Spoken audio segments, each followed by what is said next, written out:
بسم الله الرحمن الرحيم. الحمد لله والصلاة والسلام على رسول الله وعلى آله وصحبه ومن والاه. رب اشرح لي صدري ويسر لي أمري واحلل عقدة من لساني يفقه قولي. قبل أن نبدأ التدبر، وصلتني رسالة اليوم من المسجد الأقصى المبارك. Sebelum kita mulai tadabbur malam hari ini, baru saja saya menerima surat atau chat video فهذه dari الرسالة وصلتني من أخ يصلي في المسجد الأقصى المبارك ويدعو لي، فقلت هذه بركة القدوم إلى أندونيسيا، أن أخا في الله يذهب يصلي في المسجد الأقصى من أمام المحراب ومن أمام منبر مكان المنبر الذي حرق، ويدعو لي ولأسرتي وأن يوفقنا الله تبارك وتعالى. ما شاء الله. فأحببت أن أريكم هذه الفيديو لبركة بيت المقدس وبركة من يعمل لبيت المقدس سبحان الله تعالى. وأخونا يترجم إن شاء الله تبارك وتعالى ما يقوله هذا الأخ قصير جدا. نعم.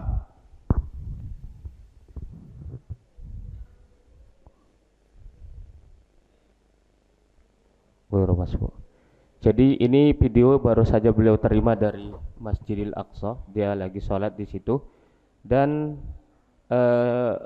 dia mendoakan Syekh dan keluarganya, kemudian doakan kita semua, dan ini termasuk bagian daripada berkahnya Masjidil Aqsa dan Ardul Mubarakah. Keberkahannya bisa sampai kita yang insyaallah berada di sini. ارجعه من البداية. أيوة. الرحيم.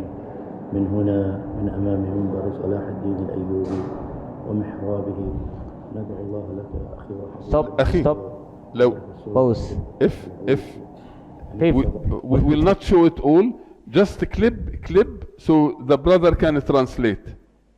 تمام. لكن الصوت غير مسموع جدا.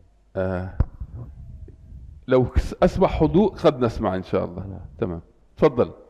الرحيم. من هنا من أمام منبر صلاح الدين الأيوبي.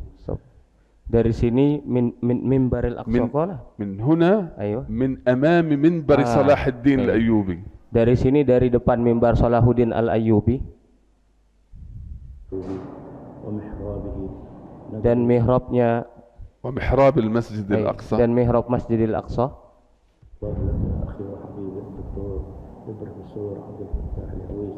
Kepada saudara saya Profesor Dr. Abdul Fattah Al-Uwaisi, jazakallahu khair, semoga sehat selalu.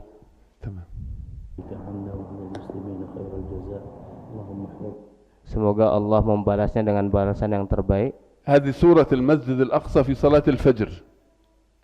في صلاة الفجر. هذا الصباح. اللي الصباح هذا. Ini pemandangan Masjidil Aqsa pagi ini.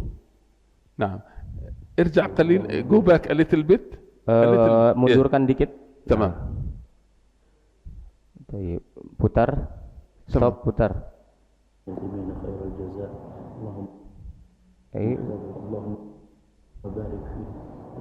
Alhamdulillah.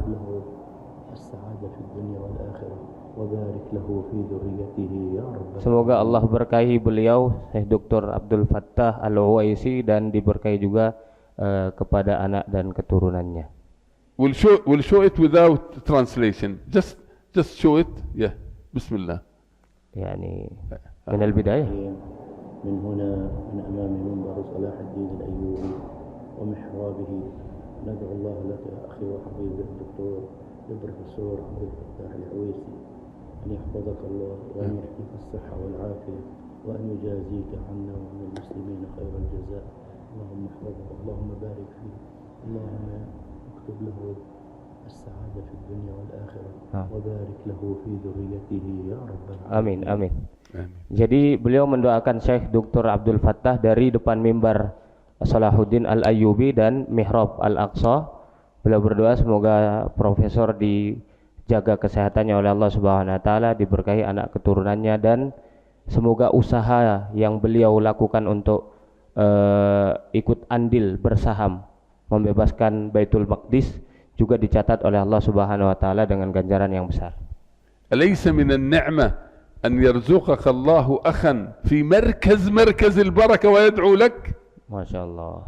Tentu merupakan sebuah nikmat yang besar sekali ketika kita diberikan oleh Allah Subhanahu wa taala seorang teman yang mendoakan kita dari markazul barakah, yakni sentral dari sentral barakah itu.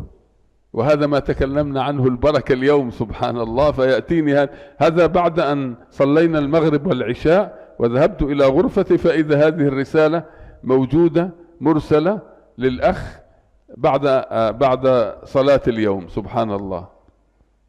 Semoga ini juga termasuk bagian dari keberkahan Masjidil Aqsa yang sampai kepada kita, karena beliau baru menerima video ini tadi setelah sholat maghrib di kamar.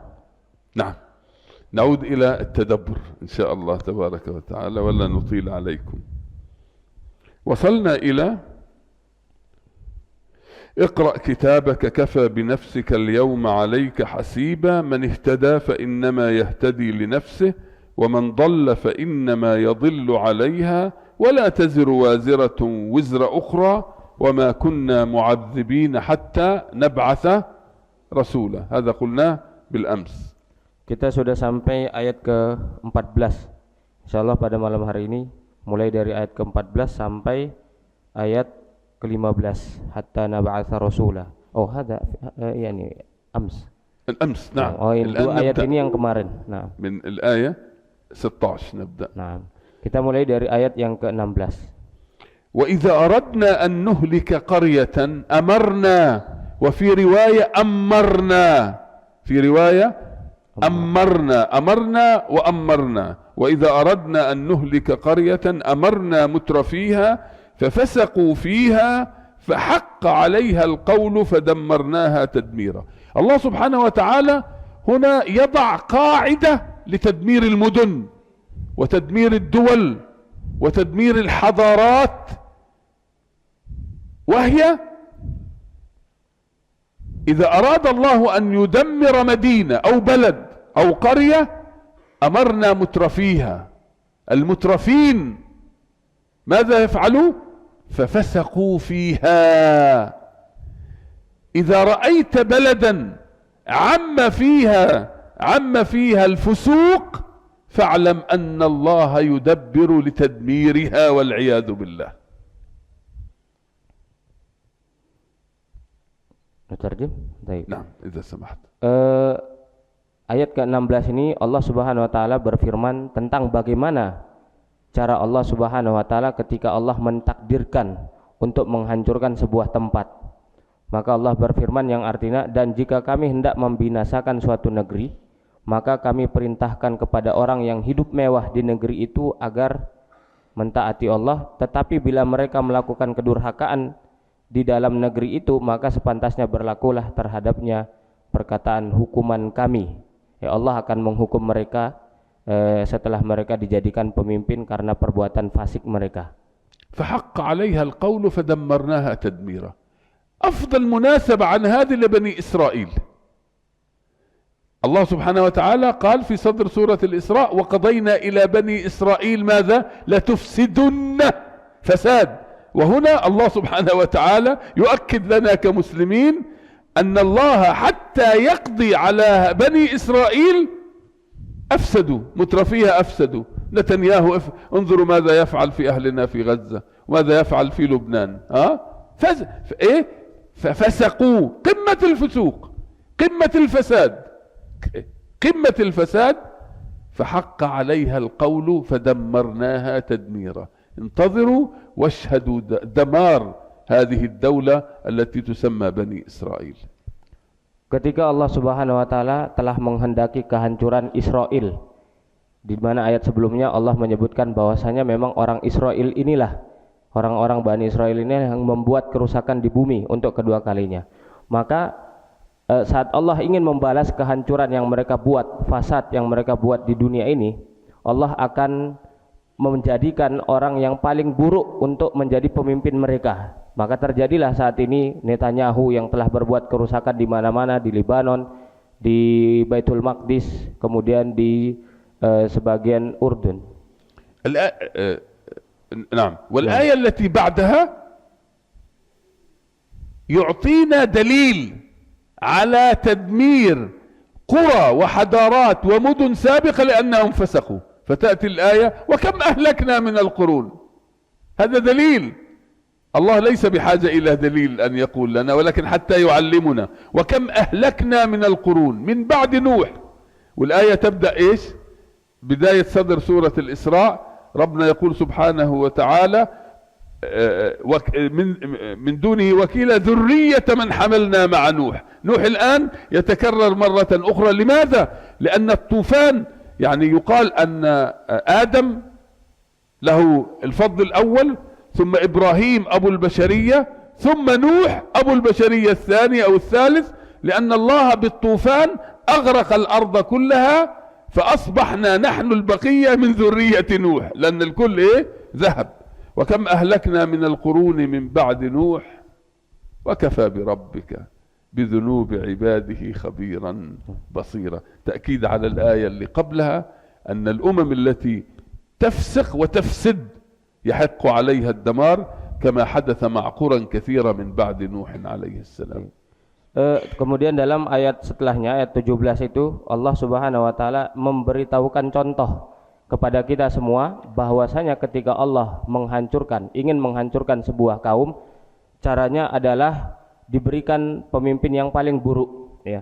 Dan contohnya ada setelah ayat ini Allah memberikan contoh wa kam ahlakna minal quruni min ba'di Nuh. Banyak sekali umat-umat setelah Nabi Nuh. Kemudian Syekh menyebutkan kenapa umat-umat setelah Nabi Nuh? Karena memang bapaknya manusia yang pertama itu adalah Nabi Adam. Lalu kemudian setelah itu Nabi Nuh, ya. Nah, Nabi Nuh, kenapa dikatakan Nabi Nuh? Karena di zaman Nabi Nuh sempat terjadi banjir bandang yang menghancurkan semua keturunan, sebagian besar keturunan Nabi Adam. Lalu kemudian tersisalah orang-orang yang diselamatkan oleh Allah di atas kapal Nabi Nuh itu. Makanya di dalam ayat ini Allah katakan lihat orang setelah Nuh, ya. Jadi contohnya semuanya adalah bangsa-bangsa yang setelah Allah Subhanahu wa taala selamatkan ketika banjir besar terjadi pada zaman Nabi Nuh. Kemudian saya tambahkan tadi, tentu tips ini itu bukan untuk Allah. Maksudnya tips ini bukan pemberitahuan untuk Allah atau metode yang Allah susun. Allah enggak butuh itu, tapi ini sebagai pemberitahuan dan alamat supaya kita hati-hati. Nah, man kana yuridul ajilah عجلنا له فيها ما نشاء لمن نريد ثم جعلنا له جهنم يصلاها مذموما مدحورا. العاجلة هنا ما معنى العاجلة؟ الله أعلم المفهوم منها الدنيا. من أراد الدنيا تمام، بدك تصير بروفيسور بدنا خليك بروفيسور تمام، يلا ما فيش مشكلة. لكن تريد تصبح بروفيسور من أجل الدنيا، من أجل يقولوا هو عبد الفتاح بروفيسور ما شاء الله عالم كبير. ولهذا يقال أول من يسحب على وجهه في جهنم عالم يسأله الله تبارك وتعالى ماذا فعلت في علمك؟ قال علمت الناس يا رب. قال كذبت، بل ليقال عنك عالم، فقد قيل اسحبوه إلى جهنم والعياذ بالله. من كان يريد العاجلة، تذكروا دائما أذكر النية، نخلص النية لله تبارك وتعالى. من كان يريد العاجلة، من كان يريد الدنيا عجلنا له فيها، يلا صير بروفيسور، اعطيه أموال، اعطيه منصب، اعطيه جاه من أجل الدنيا. من كان يريد العاجلة عجلنا له فيها ما نشاء لمن نريد كله بإرادة الله ثم جعلنا له جهنم، يا لطيف، ثم جعلنا له جهنم يصلاها مذموم مذموم مدحور يا لطيف. Kemudian pada ayat ke-18 ini Allah Subhanahu wa taala memberikan kabar, tapi ini sebenarnya bentuknya kabar tapi isinya ancaman. Sama seperti ayat tentang syukur, bentuknya kabar tapi isinya ancaman, ya. Mangkana yuridul ajilah, maka barang siapa yang menginginkan sesuatu yang ajilah, itu artinya cepat, yang hadir, yang terlihat nyata saat ini, itu arti al-ajilah secara bahasa. Tapi para mufassir seperti yang juga disebutkan oleh Syekh, al-ajilah di sini adalah maknanya dunia. Maka barang siapa yang menginginkan dunia dari amal solehnya, ajalna lahu fiha ma nasya, kami akan berikan dunia itu, ya. Barang siapa yang dengan amalnya hanya ingin dunia, maka akan kami segerakan ganjaran yang berupa dunia yang menjadi keinginannya. Kemudian saya menyebutkan seperti orang yang misalkan beramal, dia ingin jadi dokter, ya. Allah katakan ya jadi saja dokter. Dia ingin harta, silahkan cari harta. Bahkan ketika seseorang menuntut ilmu, kemudian niatnya hanya untuk mencari dunia, ya Allah bukan tidak larang, tapi Allah biarkan saja, ya, sesuai dengan keinginannya. Tapi ayat selanjutnya atau penggalan selanjutnya Allah katakan fiha ma nasya'u liman nurid. Meskipun kita punya keinginan atau orang-orang yang memiliki keinginan kemudian orientasinya dunia, tetap saja Allah akan memberikan dunia itu kepada yang Allah kehendaki. Jadi sangat rugi sekali ketika amal ini kita lakukan hanya untuk dunia, padahal Allah hanya akan memberikan dunia itu kepada orang-orang yang telah Allah tentukan, ya. Maka saya mengatakan, oleh karena itu saya selalu membuka majelis-majelis kita dengan saling mengingatkan untuk mengikhlaskan, untuk mengikhlaskan niat kita kembali. ومن أراد الآخرة كيف عرفنا على أن العاجلة هي الدنيا؟ من الآية التي تليها ومن أراد الآخرة، اللهم اجعلنا منهم يا رب، ومن أراد الآخرة وسعى لها سعيها وهو مؤمن فأولئك كان سعيهم مشكورا. الفئة الثانية في فئة تطلب الدنيا، نيتها للدنيا، تفعل من أجل الدنيا. الفئة الأخرى تريد الآخرة، تعمل للآخرة، تجتهد للآخرة، تريد الآخرة ولا تريد الدنيا. لا تنسى نصيبك من الدنيا، لكنها تعمل حتى في عملها في الدنيا من أجل الآخرة، تشرب من أجل الآخرة حتى تتقوى. سبحان الله. بالمناسبة إذا أنت تأكل وتشرب بنية صالحة طعامك وشرابك عبادة. انتبهوا لهذه النقطة، هذه نقطة مهمة لنا كمسلمين. أنا بشرب الماء، أشربه بنية أني أريد أن أقوي نفسي على طاعة الله تبارك وتعالى. إذن أنت في عبادة. حتى وأنت تأكل قرامي، تأكل ايش في أكل هنا لذيذ في أندونيسيا؟